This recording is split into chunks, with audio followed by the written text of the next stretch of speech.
Hey everyone, I'm Lance, and today I'm going to be talking to you about how to identify scientific articles to use for everyday use. So, first of all, why should you listen to me? Well, I love science. I'm a master's student at the University of Guelph in plant agriculture, and I did my bachelor's of science at Western University for integrated sciences in biology. So, the first thing that I'm going to be talking about is what is a scientific article? Well, a scientific article is a document that's published in a peer reviewed journal. And for those of you that don't know what peer reviewed means, um, it's basically a process where a bunch of experts in some sort of scientific field or discipline will take a paper, evaluate it, and then determine if it's ready for publication or not. Okay?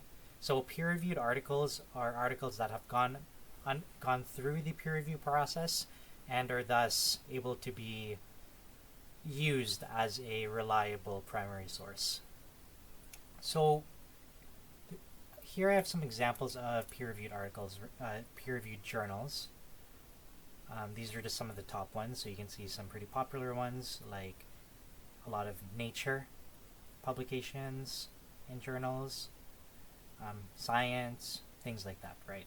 So these are all pretty high impact. Lots of people cite from these because they're pretty world renowned for the kind of articles that they publish, and then also for their peer review process, right? So they're very reliable. But the paper that you look at doesn't have to be from any one of these at all. Just has to be peer reviewed somewhat. Anyways, so where can you find articles? Well, now knowing that it's peer reviewed, you're basically looking for peer reviewed journals and articles. So, one place that I really like to look at is Google Scholar. This one's completely, well, it's free to use and it does a pretty good job. It's pretty general. So, let's go search up my favorite animal, the coconut crab. And then there. You can see there's lots of publications about it, and there's different filters on the left. Apart from Google Scholar, you can also look at post-secondary institution libraries. So here's the University of Guelph Library, and it has a tool for looking at, for example, papers on like soybean, right? So all of these are papers. And then you can also use like other institutions as well. Choice is yours. This is Western University, and this is the University of Toronto. So these all have like little search bars. If you're comfortable with using AI tools, you can use Elicit. This is one that I do use a lot. So this one, you just like pretty much ask it whatever. You can even have a little conversation or statement. So you can say, how well do soybeans grow under different temperatures? And then it'll give you back a bunch of papers related to your topic based off keywords and phrase matching. Well, here you go.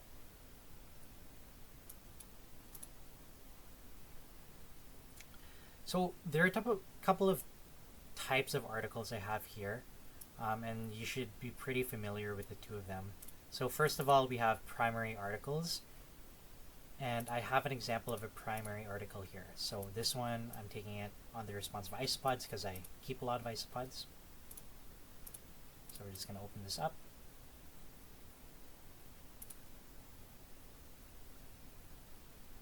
There we go. So primary articles are original sources of work, and they're also kind of like first-hand accounts, right? So there will be a lot of direct evidence of what the scientists have discovered, and that includes having a research question with objectives, so that'll be like somewhere in the introduction. You'll usually also have a materials and methods, because in order to produce that first-hand knowledge, they need to have some sort of method to investigate it, right? So here would be a methods. They'll also have like figures and tables, so the results that they have. So here they have percentage of position records and something with percentage time spent at different temperature zones. Primary articles will also have a discussion section that kind of goes with their results, and then a conclusion, and then references. So yeah, So primary articles in a scientific context have the main things is that they'll have a hypothesis and they'll have methods and they'll have figures and tables with their results, right? Because this is a first-hand account of what they've done. Secondary articles, on the other hand, are more of summaries, right? So if you think about it, like primary articles are gathering and obtaining the evidence. The secondary articles are taking all of this evidence that's been published and then synthesizing a conclusion about the whole field. So here I have a paper about soybean allergens, a review on an outstanding plant food with allergenic potential. And it has some differences versus the primary article I showed you. So it, first of all, it might not have like a hypothesis and it doesn't really have any methods. Because they're just taking all of these papers, so you can see all these citations in blue, and then they're basically just synthesizing some sort of conclusion based off that about soybean allergens. So yeah, if we go through this secondary paper, which is a review paper, it doesn't have any methods. It doesn't really it does investigate, but it doesn't present any original work, right? Sure, the conclusions that it makes about the discipline itself are original because it's synthesizing all these papers together, but it doesn't actually obtain any of this knowledge through like scientific investigation per se. Other examples of secondary articles are meta-analyses, which are kind of like review papers, except they have statistics involved in order to figure out some conclusion, right? And other than that, textbooks, but textbooks aren't peer-reviewed, so for the purpose of this video, I won't go into that. But yeah. So now that you know what a scientific article is, what the peer review process kind of is, where to find articles and the types of articles, hopefully you can now use this information to find articles on your own and find those that are best suited for the fields or research or the work that you're interested in. Thank you.